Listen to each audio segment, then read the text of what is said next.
राम नाम कड़वा लागे मीठे लागे दाम, और दुविधा में दोनों गए माया मिली ना राम। और जब वो नालायक रुक जाता उनके कहने सुनते, कहते हैं संत शरण में आणते आई टले बला, और जय मस्तिष्क में सूढ़ी होवा काटे में टल जाए। परमात्मा क्या बताते हैं कि हमारे जो ऊपर आपदा आती हैं, कई प्रकार से इनको नॉर्मल किया जाता है। पुण्यात्मा में पाप से ही हमें आपदाएं आती हैं, पाप से दुख होते हैं और पुण्य से सुख होते हैं। तो कुछ पाप तो ऐसे हैं हमारे जो संत के दर्शन से कटते हैं, कुछ ऐसे टाइप के पाप होते हैं जो आशीर्वाद से नाश होता है, कुछ ऐसे टाइप के पाप हैं कि हमने दान ही करना पड़ता है, उससे तभी बचाव होगा। कुछ ऐसे पाप हैं जो भजन से सिमरण से नाश होंगे। तो हमने अपने इस जन्म मरण के दीर्घ रोग का नाश करवाने के लिए हमने सभी प्रकार की औषधि सेवन करनी पड़ेंगी। हमने गुरुदेव के दर्शन भी करने पड़ेंगे और आशीर्वाद प्राप्त करना पड़ेगा, और साथ में जो 500 यज्ञ बता रखे ये भी करनी चाहिए। तो ये जो आपको विधि बताई जाती है कि कुपात्र को दिया हुआ दान व्यर्थ है, सुपात्र को दिया हुआ दान आपका फलता है। अब जैसे हम पहले साधना किया करते थे, पहले भी करते थे हम पूजाएं, क्योंकि भक्त आत्मा जो अच्छी आत्माएं हैं वो भक्ति बिना रह नहीं सकती, और उसके लिए काल ने बहुत लंबे चौड़े जाल फैला रखे हैं कि एक सत साधना ना करके परम संत के पास ना जाके नकली गुरुओं के पास ये कितने बैठे रहो, कहीं धक्के खाते रहो, भटकते रहो, अंत में इन्होंने पशु बनना ही बनना है, यहाँ से जा ही नहीं सकते। तो तब हम साधना करते थे तो हमारे पूर्व जन्म के संचित जो संस्कार थे, प्रारब्ध में जोड़े गए थे, उस प्रारब्धवश पुण्यों से हमें लाभ हो रहा था। जैसे कक्षा में पास हुए, फिर विवाह हुआ, रोजगार मिल गया, संतान हुई, तो हम ये सोचा करते थे हमारे को इन भगवानों ने मौज कर दी। कौन से भगवानों ने? बाबा श्याम जी ने, हनुमान जी ने, श्री कृष्ण और शंकर भगवान और विष्णु जी ने।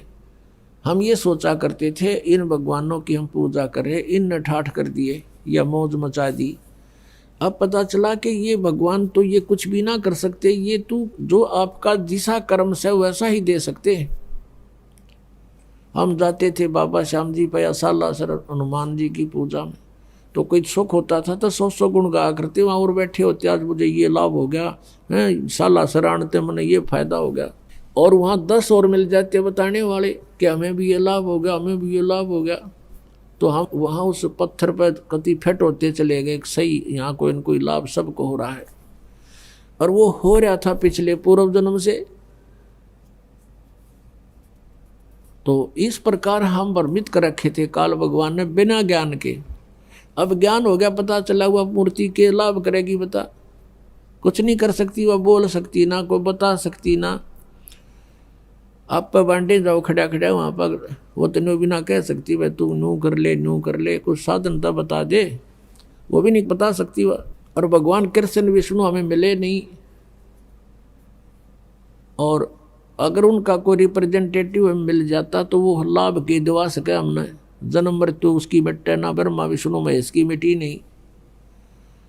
और कर्मदंड भगवान विष्णु और शंकर ने भी भोगना पड़ा, अपने किए कर्म का भोग। तो हमारे प्रारब्ध के कर्मों के यानी आने वाले आपदाओं को वो नाश नहीं कर सकते, बचाव नहीं कर सकते। तो अब तत्व ज्ञान की रोशनी से हमें पता चला।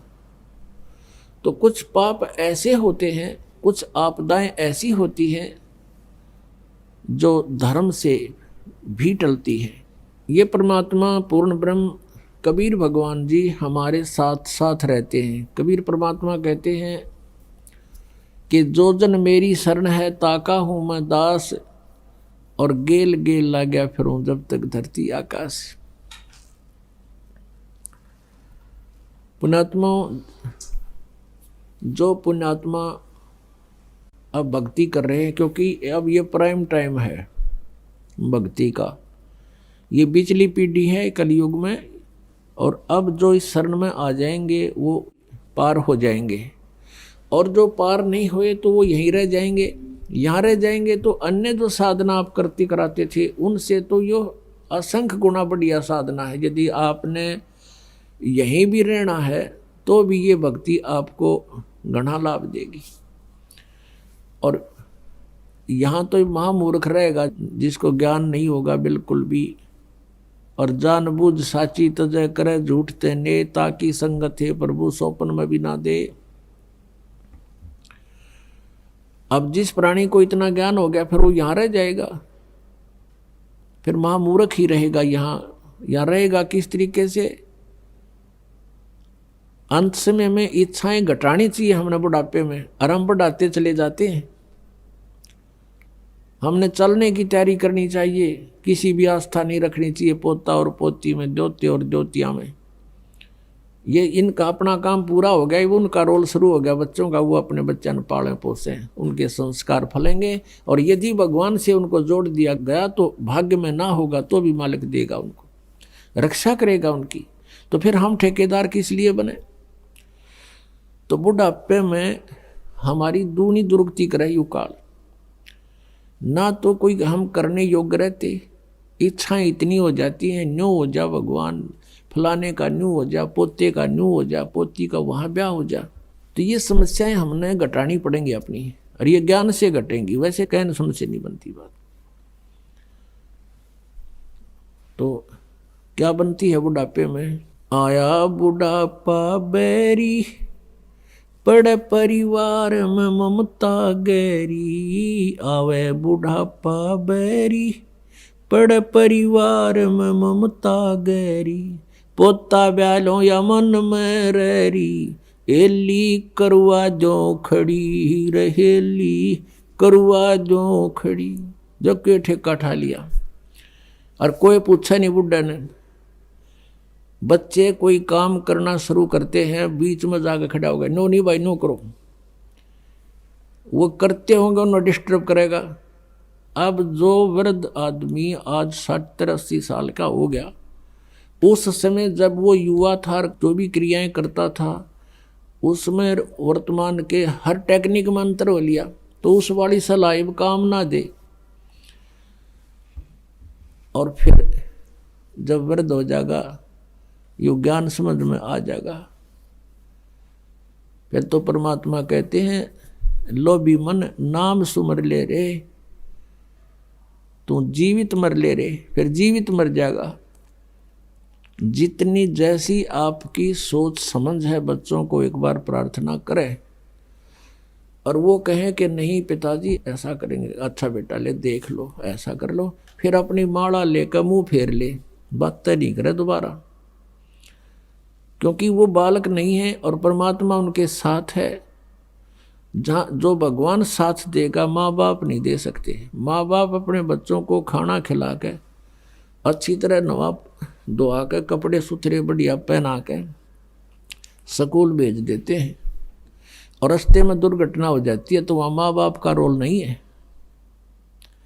वहाँ किसका रोल है? भगवान का। जब वहाँ रोल भगवान का है इसी टिपिकल स्टेज पे, तो वहाँ क्या भगवान आंख मीच के बैठेगा आपके बच्चों के साथ? तो पुण्यात्माओं, आत्मज्ञान बिना नर भटके, तो बिना ज्ञान के हम भटक रहे हैं। जब ज्ञान होगा हम बहुत हल्के हो जाएगा बोझ। जैसे सीता जी का ब्याह कर दिया था राजा जनक ने, और विवाह होते ही कुछ दिन के बाद वनवास हो गया।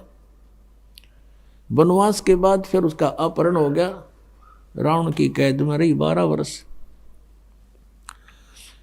अब क्या राजा जनक इतना समर्थ नहीं था कि अपने दामाद और पुत्री को वहाँ अपने वन में बैठा लेता, जंगल में, अपने उसमें राज्य में, और वनवास का वनवास, और वहाँ सारी सुविधा देता उसको, वहाँ भिजवा देता सारा सामान खान पीने का।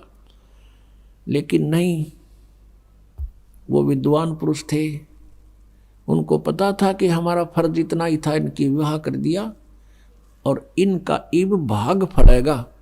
हमारा बीच में डिस्टर्बेंस कति काम नहीं करे, हम मूर्खता करेंगे इनके बीच में बढ़ के, और हम बीच में पहले बढ़े, बच्चे का ब्याह कर दिया। वैसे तो सारी बात बिगड़ रही है, क्यों ना तो जहाँ हम लड़की का ब्याह करते हैं उनमें जो है भगवान का भय रहा नहीं, और ऐसा ही सतिथि अपनी है। लड़की का विवाह करते हैं, लड़की जाते ही तीसरे दिन फोन कर दिया कि मेरी सासू ने आज मेरे तय दूध ना दिया,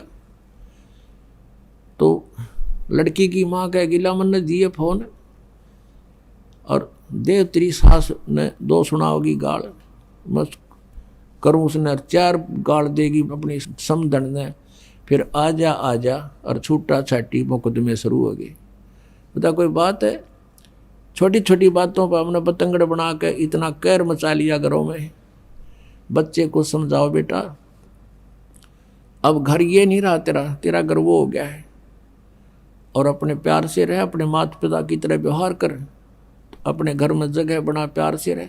तो हम पहले बच्चे नौका के में होता, मैंने बताइए, तने कोई कुछ कह देता है तो बालक तो फिर बालक का हुआ, थोड़ा सा कंधे जब फोन कर दे, होगी अशांति शुरू। बिना ज्ञान के हमने ये सारे काम बिगाड़ लिए, अच्छी शिक्षाएं खत्म होगी। कारण क्या रहा कि पहले बच्चे बुजुर्ग बैठा करते, बच्चों को विशेषकर आसपास बैठे होते, जब अच्छी शिक्षा देने की चेष्टा किया करते थे।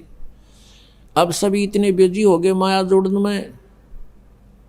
एक भक्त कह रहा था ना, बोला 10 दिन हो गए मेरे बच्चा ने नो नहीं पता हमारा पापा किस टाइम आओ हर किस टाइम जाओ है। डेली पैसेंजर, पिताजी आओ इतने बालक सो ले, और उन तो उठने से पहले, जागने से पहले वो वापस तैयार होकर जा ले। अब बच्चों ने शिक्षा किस टाइम दे सकते हैं हम? तो बच्चों ने जैसी भी जहाँ से समाज से और अच्छी बुरी संगत से जो ग्रहण किया उस तरह हम चल पड़े। तो हमें अब सत्संग में आना अनिवार्य हो गया। घर पे भी सत्संग लावे, बच्चा न बिठावे, और बच्चे का जो बचपन में घर कर जाएगी वस्तु आजीवन साथ रहती है, उसको भूल नहीं पड़ती। अच्छी या बुरी कोई सी वस्तु ग्रहण कर ले बालक, आजीवन उस पर आरूढ़ हो जाते हैं।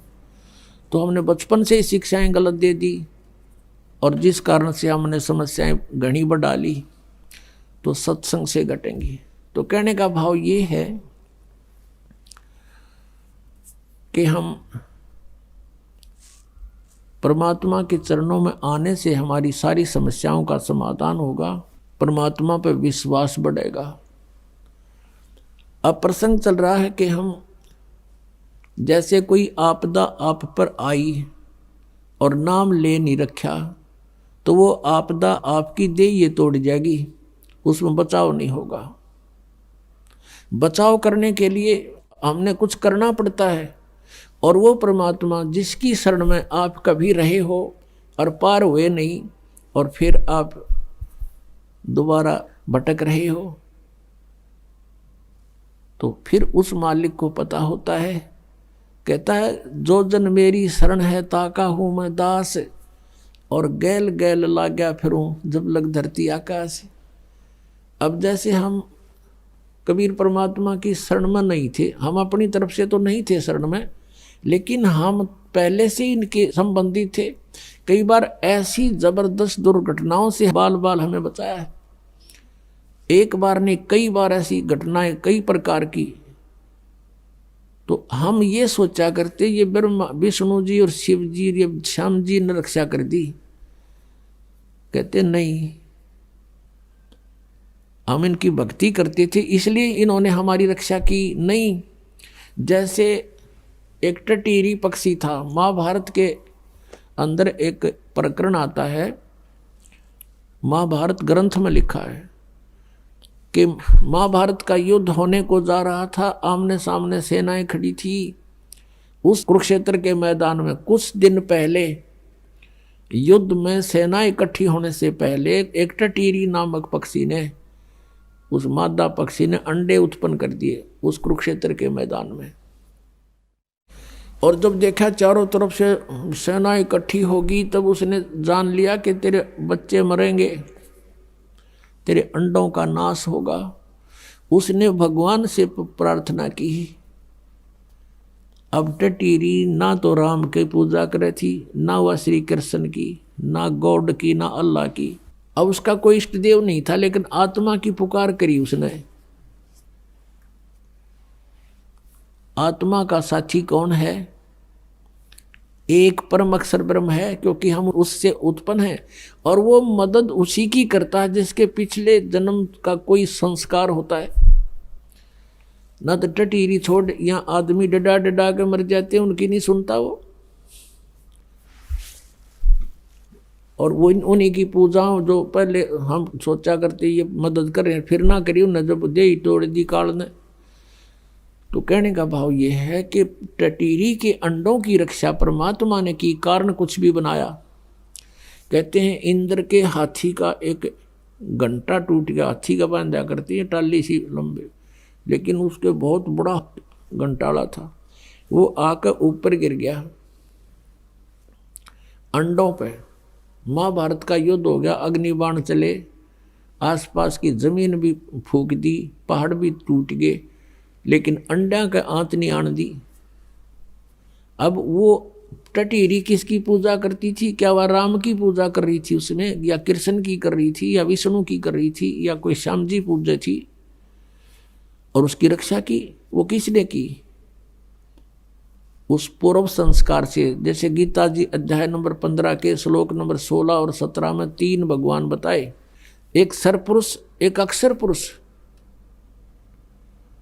सरपुरुष और अक्षर पुरुष ये कोई भी आपके प्रारब्ध में परिवर्तन नहीं कर सकते, ये स्वयं भी नाशवान है, इनके अंतर्गत जितने प्राणी हैं वो भी नाशवान है।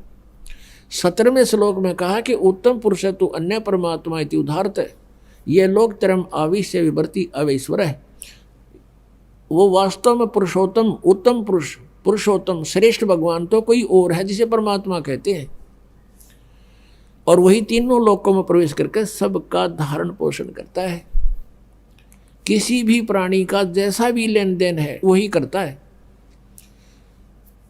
वही उसने व्यवस्था करवा रखी है।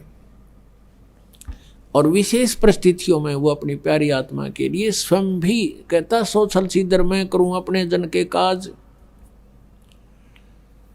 अपने आत्मा ये इतने दयालु हैं हमारे साथ, फिर भी भटकते रहते हैं, हम तो यहीं रह जाते हैं मूर्खता से। और जो हम यहाँ रह गए तो हमारे लिए देख अब फिर भटक रहे हैं परमात्मा। 600 वर्ष पहले आए कबीर परमात्मा, जगह जगह जा करके अपने आप अपनी सत्संग शुरू कर देते थे, पुण्यात्मा उनके विचार सुनने बैठ जाते थे, उनको फिर चार्ज करके परमात्मा सहश्रीर आए थे, सहश्रीर चले गए। उसके अतिरिक्त भी वो जब चाहें जब प्रकट हो जाते हैं।